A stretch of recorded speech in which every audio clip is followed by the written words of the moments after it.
Assalamualaikum warahmatullahi wabarakatuh. Bismillahirrahmanirrahim. Tabarakalladzi nazzalal furqana ala 'abdihi liyakuna lil 'alamina nadhira. Allahumma shalli wa sallim ala sayyidina Maulana Muhammad wa ala alihi wa sahbihi asma'in. Nama ba'du.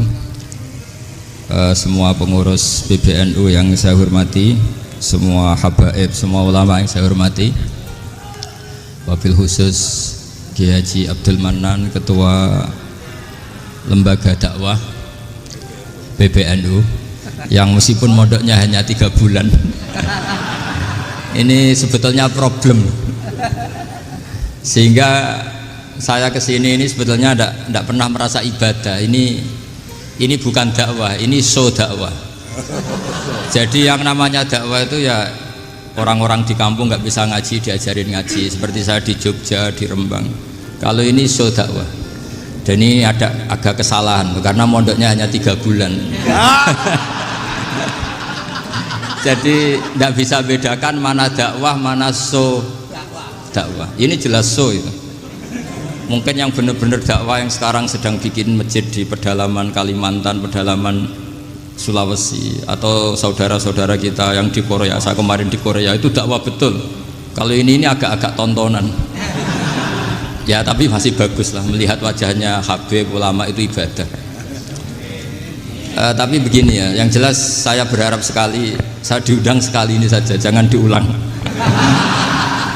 Karena mencintai ulama itu baik, tapi ngatur ulama itu dosa. Ini murah. Jadi ini harus dicatat. Jadi Imam Malik itu kalau diundang tuh marah, meskipun yang undang tuh seorang raja zaman itu, Harun ar-Rasyid. Beliau minta supaya Imam Malik baca Muwatta di istana untuk anak-anaknya, padahal seorang presiden mau ngajari anak-anaknya. Imam Malik marah, masyhur gitu. Al ilmu yu'ta la ya'ti. Ilmu disowani, ora kok ilmu yang sowan. Di mana-mana timba itu ke sumur apa sumur yang ketimba? Timba ke sumur. Ini agak kecelakaan. Pakai air pam. Air pam katanya. Jadi udah banyak air. Sehingga saya kata orang banyak itu di SK-kan PBNU, tapi itu tidak pernah saya pikir. Karena saya melakukan kebaikan itu sebelum dapat SK. Saya ngajar sebelum dapat SK, saya dakwah di mana-mana sebelum dapat apa? SK saya langsung minallahi ta'ala, dari Allah ta'ala. Jadi kalau PBNU niatnya ikrar bahwa orang yang sudah manfaat diangkat, itu saya terima. Tapi kalau merasa ngangkat saya, tak lawan di pengadilan. Karena saya sudah jadi kiai sebelum diangkat PBNU. Ya ini saksikan ya para muhibin saya. Jadi kalau SK itu ikrar, ngakui kalau Gus Bak manfaat, saya terima. Kan hanya ikrar saja, apa? Tapi kalau merasa ngangkat dari bawah ke atas, itu tak lawan sampai apa? Pengadilan, sampai di akhirat. Tersangkanya ya yang sedang jabat sekarang. Tapi saya yakin enggak, Kiai Miftahul Ahyar itu orang alim, karena alumni Sidogiri dan menantunya Syekh Duki. Di antara gurunya itu pernah mbah mertua saya, karena istri saya orang Sidogiri. Beliau juga besanan sama keluarga Lasem, saya ini Durriyah Lasem. Pak Said Akil juga orang alim, mbah-mbahnya juga orang alim. Baru kemarin nyocokkan nasab sama saya. Buyut-buyutnya beliau itu adik buyut saya, pernah cocokkan sama saya. Gus, saya sama saya tua mana? Tua saya, buyut kamu adik buyut saya, kata saya gitu. Tapi saya tetap hormat sama beliau karena ya pernah sepuh umurnya setidaknya. Jadi saya ulang lagi, ngaji seperti ini itu sebetulnya lebih ke show, pertunjukan. Supaya pertunjukan ini tidak dosa, saya isi ngaji betulan. Tapi jangan diulang. Karena saya biasa ngaji rutin. Saya di Jogja tafsir Jalalain sudah juz 23. Pernah khatam hikam. Sekarang Nashahul Ibad separuh. Saya ngaji di Sidogiri Itkon, di Sarang Balaghatul Quran, di Hajen Lubul Usul, tapi sarahnya yang Thariqatul Usul, sarahnya Mbah Sahal Mahfud. Jadi baru di sini ngaji bersaing sama orang yang mondok berapa? 3 bulan. Ini masalah. Masalah. Gak boleh mondok itu harus buat tulis zaman. Tapi ya tidak apa-apa, mungkin laduni ya. Jadi kalau mondok cepet itu kemungkinannya apa? Lah dunia. Begini, tapi saya tertarik apa yang dikatakan Kiai Haji Abdul Manan tadi menyangkut kalimat tauhid. Saya ngaji di mana-mana bilang, kalau ngaji itu yang tahqiq itu detail. Detail itu bahasa Arabnya tahqiq. Jadi kita misalnya berpikir secara jernih, orang yang kafir 70 tahun itu pasti menjadi muslim karena melafadzkan la ilaha illallah. Dan itu bi ijma'il ulama. Semua ulama mengatakan demikian. Saya ulang lagi, itu bi ijma'il ulama. Karena mansus di Quran ada ayat kulil ladzina kafaru iyantahu yughfar lahum ma qad salaf. Kalau orang yang kafir 70 tahun bisa dihilangkan kekafirannya hanya dengan kalimat la ilaha illallah Muhammadur Rasulullah. Berarti kalimat ini statusnya apa? Penghilang kekafiran, apa? Penghilang kekafiran. Lalu ada kelompok yang mengatakan gara-gara kalimat la ilaha illallah dan pegang patok nisan itu orang menjadi kafir. Ini kan jadi paradok. Lafat yang kita statuskan sebagai penghilang kekafiran dengan lafat yang sama orang menjadi kafir. Itu nggak ketemu nalar. Mbok nalar paling apapun tetap nggak ketemu. Kecuali tadi ya dalilnya pokok yang ngotot tadi. Itu memang kacau itu. Tapi alhamdulillah mereka insya Allah ya sadar. Kamu jangan bayangkan mereka tidak sadar terus. Berarti kamu doanya jelek. Bisa saja mereka sudah ingin sadar, berhubung digojlok ini terus gak jadi sadar. Jadi jangan-jangan salah kita karena sering gojlok sehingga yang mau sadar jadi tidak apa? Nggak sadar. Saya tadi jam 10 sampai setengah 2 masih ngajar di pondok saya ngajar tafsir masih di Rembang sana saya. Terus saya ke Semarang Delalah Muyassar. Ya mungkin agak-agak keramat jadi tetap jam 3:4 saya bisa ketemu Habib Umar Hafid. Saya beberapa menit ya diskusi tentang manhaj beliau, dan kebetulan saya sering belajar kitab beliau sama alumni Darul Mustafa. Meskipun saya tidak pernah ke sana, tapi saya tahu betul mazhab beliau karena al arwah junudun apa mujannada. Begini, saya sering dingendikani Mbah Mun, politik tidak jelas itu bagian dari kejelasan. Ini yang perlu dicatat. Jadi politik tidak jelas itu bagian dari apa? Kejelasan. Misalnya begini, siapa yang mengira Khalid bin Walid yang sangat musuhi Rasulullah, dia panglima orang kafir ketika ngalahkan Rasulullah di perang Uhud, akhirnya Khalid bin Walid masuk apa? Islam. Begitu juga Wahsy, qatilu ahab bin nasi ila Rasulillah, pembunuh Said Hamzah, akhirnya juga masuk Islam. Begitu juga Abu Sufyan, dia pemimpin besar kafir Mekah ketika perang Badar, ketika perang Khandaq, akhirnya juga Islam dan menjadi mertua Rasulullah Shallallahu Alaihi Wasallam. Dari fakta ini kemudian banyak ulama alim yang ngambil sikap itu ya coro Jawa itu anggang-anggang itu gak tegas, tapi gak tegas dari rumusan ilmu yang detail. Saya ulang lagi, gak tegas tapi dari rumusan ilmu yang apa? Detail. Bisa saja orang yang sekarang kafir suatu saat mukmin atau muslim. Bisa saja yang sekarang sedang fasik suatu saat soleh. Bisa saja yang mondok 3 bulan rois PB NU. Sementara yang mondok lama kadang Kiai RT. Tapi itu hanya hukum duniawi. Saya yakin yang Kiai RT ini PBNU di akhirat. Karena mondoknya lebih apa? Lama. Itu tak jamin. Saya juga berencana mimpin NU di akhirat saja, bukan di dunia. Makanya saya mohon SK itu berakhir muktamar mendatang. Karena saya sudah kiai sebelum diangkat. Makanya saya ulang-ulang, kalau pengangkatan itu niatnya ikror, saya terima. Tapi kalau niatnya ngangkat, tak gugat di pengadilan. Ini tidak guyon, ini betulan itu. Ya, tapi ini hanya guyon saja. Nah, ini penting saya utarakan teori ngaji ya. Ini saya bacakan naskah asli Sayyid Umar Hafid supaya Anda dapat barokah beliau. Karena beliau selain alim allamah, muridnya Habib Salim, juga beliau pernah ngaji kutub Sayyid Abdul Qadir Segaf di Jeddah. Juga beliau sering istifadah di beberapa kiai. Ini saya baca teks Arabnya kemudian saya terjemah. Bagi yang tidak setuju pemaknanya bisa gugat karena saya baca Arabnya. Yang nggak setuju pemaknanya bisa gugat, tapi tak jamin kalah karena saya paham betul teksnya maknanya seperti itu. Logikanya tadi ya, ketika Rasulullah ngambil sikap tegas kepada Qatilu Hamzah yaitu Wahsy, dan ketika Rasulullah ngambil sikap tegas pada orang-orang yang mengalahkan beliau di perang Uhud, kaifa yuflihu qaumun fa'alu bi anbiya'ihim hakadha, bagaimana mereka jadi orang benar atau orang yang dapat kebahagiaan kalau mereka perlakuannya seperti Nabi seperti ini, yaitu Nabi sujjawajjuh masyhur wa kusirat ruba, yaitu Nabi itu wajahnya terluka, gigi serinya tanggal. Orang-orang seperti ini tuh nggak akan bejo kalau orang Jawa, nggak akan falah. Tapi apa yang terjadi? Allah menurunkan ayat laisa laka minal amri syai'un aw yatuba 'alaihim aw yu'adzibahum. Muhammad itu bukan wilayah kamu ngecap orang, menstigmasi orang itu tidak wilayah kamu. Saya bisa saja mengampuni mereka atau menyiksa saya itu atau menyiksa mereka itu wilayah saya, kata Allah. Saya bisa saja mengampuni mereka atau menyiksa mereka itu wilayah saya. Sehingga akhirnya apa? Rasulullah tidak ngambil sikap yang mungkin orang lain mengatakan itu tidak tegas, tapi itu kearifan. Betul, akhirnya Wahsy malah masuk Islam. Khalid bin Walid panglimanya juga masuk Islam.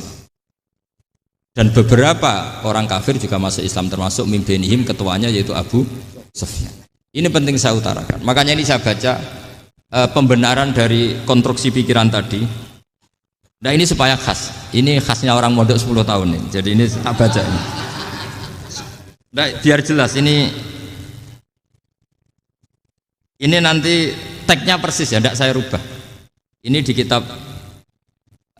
kitabnya Habib Umar Hafid, namanya itu Taujihun Nabi Limardoti Bari. Kalau diterjemah ya mengarahkan orang yang sadar, Nabi itu orang yang sadar ya, sampai ini termasuk orang yang sadar, Limardoti Robbi, menuju mendapat ridho Tuhan atau Allah Subhanahu wa Ta'ala. Saya baca tagnya ini di halaman 179. Ini tidak ada yang saya rubah, tidak saya kurangi. Bismillahirrahmanirrahim.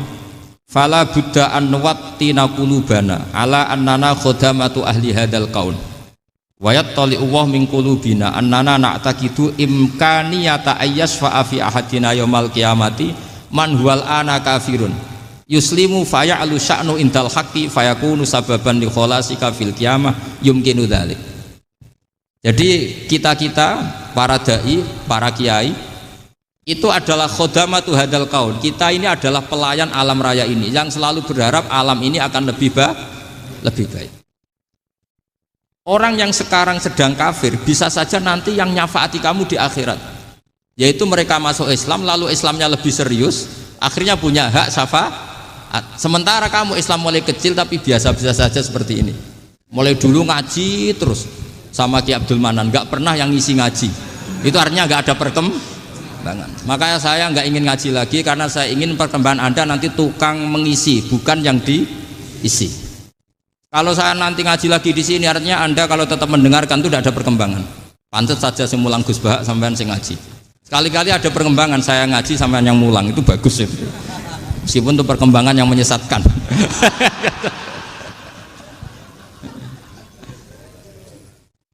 Ini penting saya utarakan. Ini dawuhnya Said Umar ya. Orang yang sekarang sedang kafir bisa saja orang ini nanti nyafaati kamu, yaitu beliau orang ini Islam, kemudian Islamnya serius, maka punya hak syafaat. Sementara kamu Islamnya biasa-biasa saja. Itu masyhur kayak Sayyidina Umar. Sayyidina Umar Islam di hari itu langsung makomnya makom yang a'la, sehingga mengalahkan yang sudah Islam lebih lama. Karena Islamnya Umar itu menjadi izzatul Islam betul. Makanya jangan benci orang tegas teman-teman, kadang ya ada baiknya. Abu Bakar itu sudah Islam tapi layinal janib, orangnya santun. Kalau dipisoi orang yang menengahi lah, kira-kira seperti itu. Begitu juga Bilal, Ammar, Suhaib. Singkat cerita, Rasulullah itu sering dibully ya, sering disiksa orang-orang kafir. Rasulullah berharap, wah kalau yang Islam gini terus repot. Melihat Umar ini petarung di pasar Uka, dia dapat uang itu kalau tarung, menangan. Kata Rasulullah, kalau ini yang Islam ya bagus. Beliau berdoa, Allahumma aizal Islam bi Umar. Itu kira-kira 2 hari dari doa beliau, Umar masuk Islam. Itu pertama masuk Islam itu orang-orang kafir diparani. Kalau kamu ganggu Rasulullah Muhammad tak bunuh. Semenjak itu orang kafir yang gentenan sembunyi. Sehingga kata para mereka yang Islam, Islam selalu jaya mut aslama Umar, ketika Umar masuk Islam. Itu dalam satu hari Islam itu Rasulullah sudah ngendikan Umar yang Islam sehari ini imannya kalau ditimbang separuh ahli dunia masih unggul sama Islamnya Umar. Nah bisa saja seperti itu. Jadi saya minta sama teman-teman yang mencintai ilmu, tidak tegas itu bagian dari ketegasan dalam ilmiah, karena kita ini tidak mengendalikan dunia, tidak mengendalikan hidayat, hanya Allah piyambak yang ngasih apa? Hidayat. Maka sikap kita laisalaka minal amri syai'un aw yatuba alaihim aw yu'adzibahum. Rasulullah yang ahabbul khalqi ilallah saja tidak boleh tegas karena semuanya potensi itu ada. Cuma kita tegas dalam kebenaran saja, tapi nggak perlu tegas dalam mengawal kebenaran. Kenapa demikian? Karena Islam ini agama yang akan dijaga Allah ila yaumil. Yang jaga Islam bukan PBNU, bukan PP Muhammadiyah, bukan kiai. Yang menjaga Islam namun Allah Subhanahu wa ta'ala. Makanya Sayyidina Umar itu kalau disuruh mikir Islam itu gak mau betul. Masyhur itu dalam tarikh-tarikh. Umar mimpin itu sukses, banyak futuhat. Singkat cerita akhirnya orang tuh kelangenan, wah kalau Umar meninggal kayak apa. Sehingga Abdullah bin Umar setiap jalan-jalan tuh dibully, kalau sekarang dibully. Ya Abdullah bin Umar, bapak kamu itu gimana? Sudah sepuh mau meninggal kok tidak suksesi. Kalau saja ada orang penggembala kemudian meninggalkan kambingnya di hutan, kamu anggap orang yang mudoyik enggak, menyanyiakan kambing itu enggak? Ya iya, kata Abdul bin Umar. Apalagi amru hadil umat ini mau ditinggal gelanggang, nanti suatu saat Umar meninggal. Mbok ya suksesi supaya jelas. Logika itu diaturkan ke Umar radhiyallahu anhu, ke Sayyidina Umar. Pertama Umar agak tertarik dengan logika itu. Lama-lama beliau marah. Tidak jadi. Saya tetap tidak akan istikhlaf, tidak akan suksesi, dan saya tidak akan mikir Islam, katanya. Islam akan diurus oleh Allah Subhanahu. Terus beliau ngendikan, Islam ini jalan ketika ditinggal Abu Bakar, bahkan ketika ditinggal ahabbul khalqi ilallah akramul khalqi indallah, yaitu Rasulullah Muhammad sallallahu alaihi wasallam. Coba Islam dulu dipimpin Abdul Qadir ketua wali, dipimpin wali songo, dipimpin orang top. Sekarang dipimpin mondok 3 bulan jalan. Karena Islam yang ngatur Allah Subhanahu wa ta'ala. Jadi ini penting. Loh coba ustadz tuh banyak yang nggak bisa ngaji loh, tapi ya laku ya nggak masalah. Loh saya kemarin di Korea seminggu itu TKI jadi khotib, ada yang jadi mufti, ada yang jadi suriah. Itu ada yang di sana jadi suriah, pulang ke kampung angon kambing lagi. Loh itu teman saya kenal. Iya suriah Korea tapi. Artinya gini, bahkan masjid semua yang di Korea itu didirikan oleh TKI dan TKW. Mereka digerakkan Allah untuk mikir agama, karena agama ini milik Allah. TKI saja mikir. Makanya ini penting, yo dakwah tapi tauhidnya sing kenceng, jangan dakwah kenceng tauhidnya kendor. Itu bahaya betul. Saya ulang lagi ya, ini dawuh Habib Umar. Jadi kata beliau, fala budda an wattina kulubana, kita harus yakin seyakin-yakinnya bahwa semua kemungkinan itu mungkin. Makanya masyhur dalam tarikh ketika kafir Quraisy mau disiksa oleh para malaikat karena mereka sering menyakiti Nabi, kata Nabi gimana? Jangan. Saya berharap kalau bapaknya tidak mukmin, suatu saat anaknya mukmin. Masyhur dalam tarikh. Musuh Nabi besar siapa? Walid bin Mughirah. Punya anak Khalid bin Walid. Abu Lahab punya anak Darrah, itu mukminah yang baik. Abu Jahal punya anak Ikrimah, itu mukmin yang baik. Di Indonesia lebih hebat lagi. Bapaknya ra iso maca Quran, anaknya hafid. Bapaknya utun ra tamat SD, anaknya jadi dekan. Di Indonesia banyak orang nggak siapa-siapa, anaknya jadi presiden, anaknya jadi menteri. Artinya jangan karena bapaknya kafir kamu nganggep anak turunnya pasti selalu kafir. Teori itu sudah salah zaman Rasulullah. Yaitu Walid akhirnya punya anak Khalid, Abu Lahab punya anak Darrah, terus siapa? Abu Jahal punya anak siapa? Ini penting saya utarakan karena dakwah kalau terlalu semangat, nanti kalau menghilangkan tauhid bahaya. Tetap innal huda. Uni Soviet kayak apa? Mengkooptasi negara-negara sekelilingnya sampai jadi Zuni. Tapi apa yang terjadi? Uni Soviet yang runtuh, persemakmurannya semua rata-rata jadi negara apa? Islam, kayak Uzbek, kayak Ceknya, kayak apa-apa. Karena agama ini diurus Allah. Sehingga kalau tapi kamu ngitmai agama nggak apa-apa. Makanya istilahnya Habib Umar khodamah itu pelayan, nggak apa-apa. Kita ngitmai agama itu nggak apa-apa. Dengan ngitmai terus mikir nggak apa-apa. Tapi jangan mikir yang merasa kalau kita mati, wah nanti agama ini kukut karena saya mati. Kamu itu siapa? Agama Islam ini tidak pernah dipasrahkan kamu. Diurus oleh Allah Subhanahu wa taala sendiri. Sehingga ketika Wali Songo meninggal, agama ini tambah kuat sampai sekarang. Kecil saya itu kalau pengajian susahnya bukan main, harus izin sana sini. Sekarang setiap pengajian polseknya datang, polresnya datang, nggak ada intel, nggak ada apa. Padahal kiai dulu sama kiai sekarang itu kira-kira alim mana? Alim kiai dulu. Mbah Hasyim Asy'ari itu ngarang kitab sampai dibaca di Yaman. Saya sering baca juga kitab beliau, Risalatu Ahli Sunnah wal Jamaah. Kiai sekarang mau terjemah aja kadang salah memahami.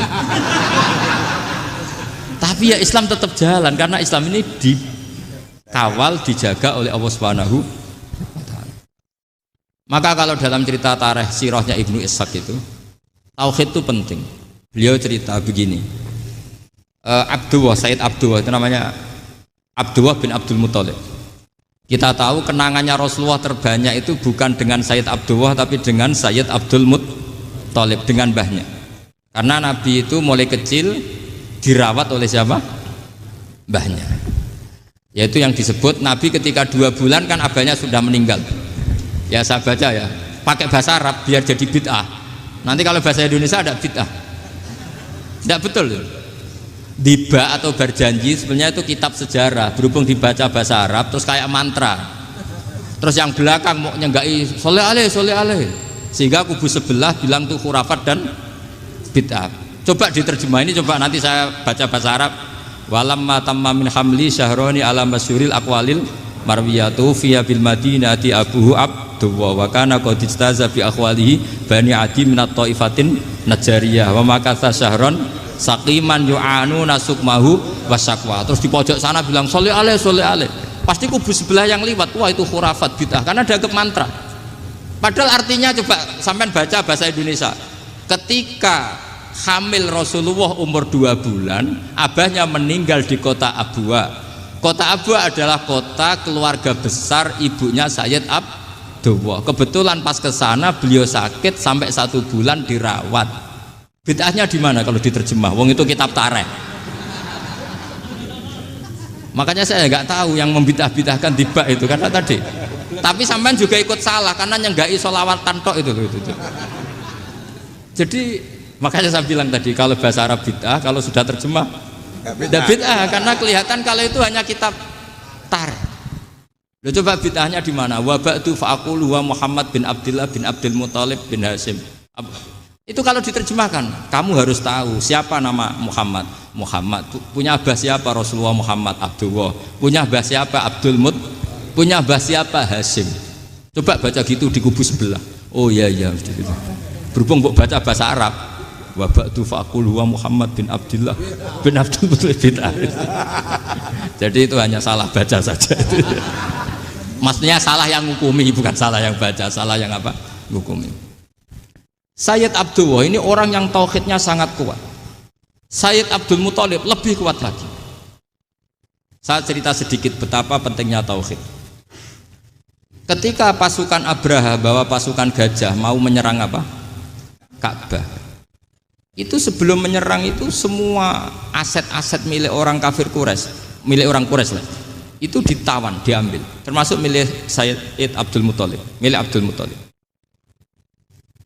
Terus ketika mau masuk Ka'bah, mau masuk Mekah, kata Abraha, man sayyidu hadal wadi, siapa yang kamu tuakan, yang kamu pertuan di sini?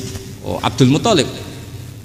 Abdul Muthalib itu dipanggil, itu auranya luar biasa. Abraha yang di tempat perkemahannya itu harus duduk di atas karena dia raja, itu duduk di atas gak berani. Saking wibawanya Abdul Muthalib, ini mbahnya Rasulullah. Akhirnya Abraha bilang gini, saya duduk di bawah tidak mungkin karena saya raja. Kamu duduk jejer saya tidak mungkin karena nanti umat saya kecewa karena raja kok disaingin gitu. Ya sudah, sambil berdiri-diri kita ngomong. Akhirnya Sayyid Abdul Muthalib tadi Diomongin gini, saya itu tidak ingin merusak orang-orang Mekah, orang-orang Quraisy. Saya hanya kecewa punya tempat ibadah dikencingi, diberakin sehingga saya mau merubuhkan Ka'bah. Tapi dengan damai, nggak ada perang. Apa jawabnya Abdul Muthalib? Lucu. Nggak apa-apa, Ka'bah kamu robohkan silakan, nggak apa-apa. Yang penting unta saya yang kamu sita kembalikan. Harta saya yang 100 unta kamu sita kamu kembalikan. Itu Abraha kagetnya bukan main. Kaget karena kamu itu pemimpin apa? Tadi saya hormat kamu karena kamu tak anggap orang hebat. Hadhil Ka'bah dinu abaika. Ini Ka'bah itu agama kamu.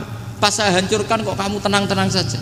Padahal pas mau saya hancurkan kamu tenang-tenang saja, malah tanya unta kamu itu gimana? Apa jawabnya Abdul Muthalib? Inna lihadal baiti robban hamahu. Sebab Ka'bah itu ada yang punya dan pasti akan melindungi Ka'bah. Tapi kalau unta itu milik saya, ini urusan saya, ini unta. Jadi inna lihadal baiti robban hamahu itu tidak milik saya, itu ada yang punya. Ya sudah, biar yang punya aja yang jaga, itu tidak urusan saya. Akhirnya unta dikembalikan, aman deh, untung double. Terus akhirnya dia ke Ka'bah, fa'akhudha bi halaqatil bab, karena dulu apa itu halaqatil bab, karena dulu itu yang dipakai apa itu pegangan itu bentuknya apa, bulat, makanya diistilahkan halaqah apa, bulat. Kalau sekarang halaqah ilmiah itu seminar. Tidak. Halaqah itu buruhi lain lagi. Lagi ya. Pegang terus bilang gini, kata Abdul Muthalib, ya Allah, Ka'bah ini mau dihancurkan oleh Abraha. Ka'bah ini milik kamu. Saya mau ke gunung, mau melihat apa yang kau lakukan terhadap orang yang mau merusak Ka'bah. Terus Abdul Muthalib bilang ke umatnya, wa ya qaumi, ayo kita ke gunung melihat ma fa'ala rabbuna, apa yang akan dilakukan Tuhan kita terhadap orang yang mau menghancurkan Ka'bah. Jadi santai saja, santai. Terus Abdul Muthalib naik gunung sama orang-orang Quraisy. Abraha datang mau merusak Ka'bah, terus terjadi alam taro kaifa fa'ala rabbuka bi ashabil fil. Itu melihat, dan betul Ka'bah dijaga Allah. Islam juga gitu. Ketika Islam dikooptasi Uni Soviet, semua ulama, semua wali perasaannya hanya nunggu kehancuran Uni Soviet, karena pasti agama ini dijaga Allah. Saya setiap sholat, setiap munajat, ketika baca Rabbana lakal hamdu bil samawati wa mil'ul ardi. Dulu saya iskal itu janggal. Ya Allah, engkau zat yang layak dipuji, yang pujian itu memenuhi langit dan bumi. Pikiran saya kalau bumi ateis itu mujinya kayak apa? Tapi Masya Allah, ketika saya datang di Korea, bumi ateis, ternyata di sana banyak masjid, banyak tasbih, bahkan ada sakduna di sana. Karena Allah sudah ngendikan lakal hamdu mil'us samawati wa mil'ul ardi. Dan sekarang nyata, semua bumi ateis, bumi apa saja, ada tasbihnya, ada tahmidnya. Makanya sadaqallahul adzim ketika ngendikan sanurihim ayatina fil afaq walladzi arsala rasulahu bil huda dinil haqqi liyuzhirahu 'alad dini kulli. Makanya saya mohon sekali bahwa agama ini harus kamu khidmah. Tapi enggak boleh kamu pikir. Atau dibaliklah, khidmah maka memikir. Tapi tidak usah GR bahwa agama ini diserahkan sampean. Saya juga enggak ridho. Agama kok diurus orang-orang kayak gini, kayak apa nasibnya? Jadi ini penting, karena rata-rata kiai alim itu tidak jelas. Terus oleh orang-orang yang nggak pernah ngaji itu, wah ini nggak jelas, nggak tegas. Islam itu harus tegas.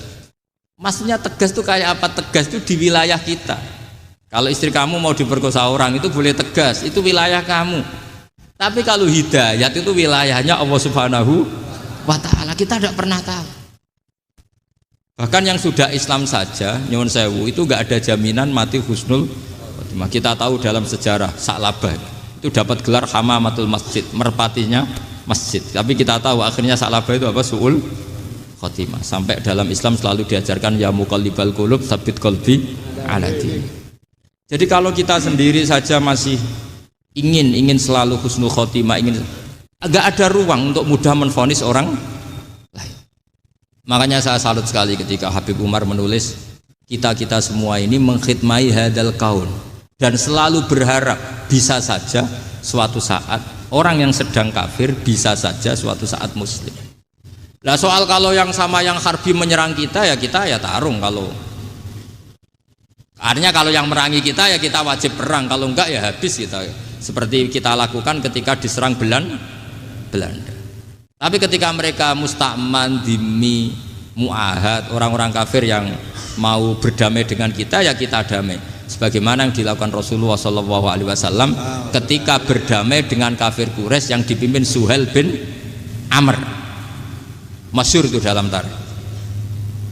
Singkat cerita kan Sayyidina Ali ini pernah konflik sama orang Khawarij.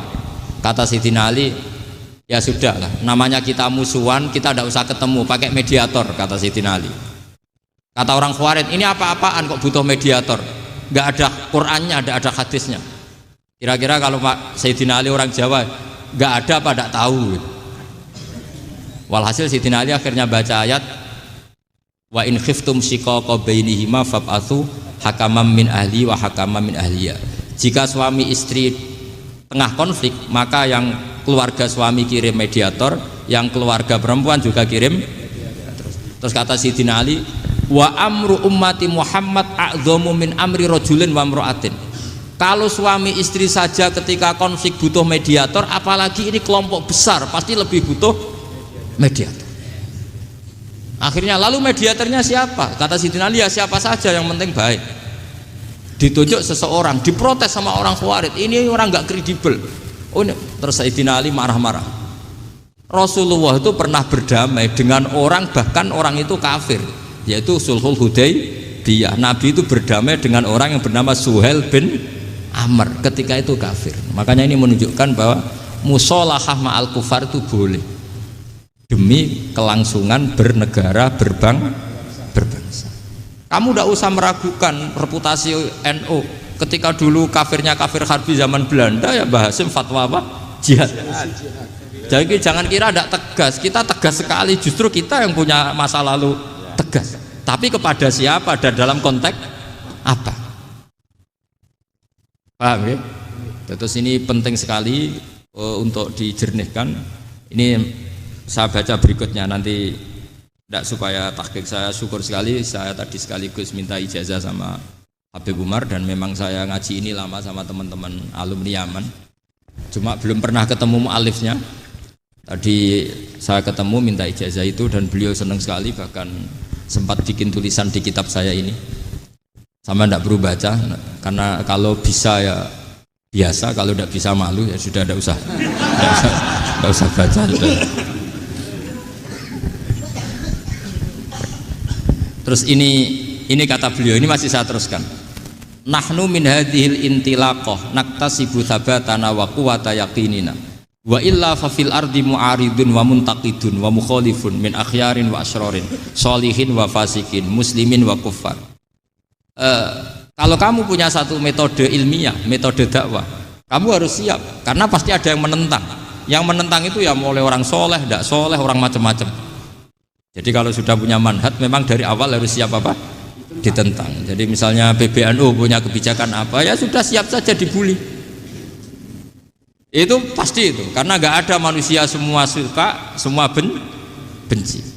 Kata beliau, anta in kunta fi syakkin min hadzal maslak wal manhaj fattabi man syi'ta wasaha angka ghaniyah wa in kunta ala yaqinin annahu al huda wa mirasun nubuwah wa annahu haqiqatu tarjamatil ahdi ma'rab fala tata'athar min kalami ahadin yakunu mangkana. Jadi intinya kita mengawal Islam secara rahmatan lil alamin itu justru kita berharap menjadi simpatik dan menjadikan mereka menjadi napa Islam. Jangan ketika simpatik dianggap gak tegas. Saya masih ingat betul dawe Mbah Mun, hak sekseni, kata beliau. Saya masih ingat kalimatnya, sekseni.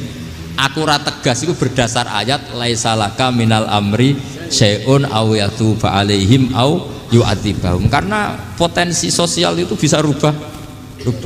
Orang yang sekarang kawan kamu bisa saja suatu saat jadi musuh. Yang sekarang musuh kamu bisa saja suatu saat jadi kawan. Terus kamu ngambil sikap tegas dalam sesuatu yang nggak stabil seperti ini, lalu tegas itu kan nggak pada tempatnya. Makanya yang seperti ini kata Allah pakai asa itu menawa. Asa wahu ayyaj'ala bainakum wa bainal ladzina adaitum minhum mawaddah. Bisa saja orang yang sekarang musuhan dengan kamu suatu saat dijadikan mawaddah. Kamu udah mawaddah itu saling mengasihi. Kamu udah usah tanya, wallahu qadir, kata Allah, karena Allah mampu. Jadi dalam hukum-hukum sosial Allah seringnya bilang apa? asa. Misalnya wasa antakrahu syai'a wa huwa khairul lakum, wasa antuhibbu syai'a wa huwa syarrul lakum. Karena masalah sosial ini semuanya asa, yang pernah tahu siapa. Bisa saja sekarang saya Rois Suriah, nanti SK-nya nggak turun lagi, tapi saya tidak apa-apa. Bisa saja nanti santri 10 tahun dipimpin 3 bulan, nggak apa-apa. Bolak-balik nggak apa-apa, saya tidak akan kecewa. Karena masya Allahu kana wa malam yasa lam yakun. Assalamualaikum warahmatullahi wabarakatuh.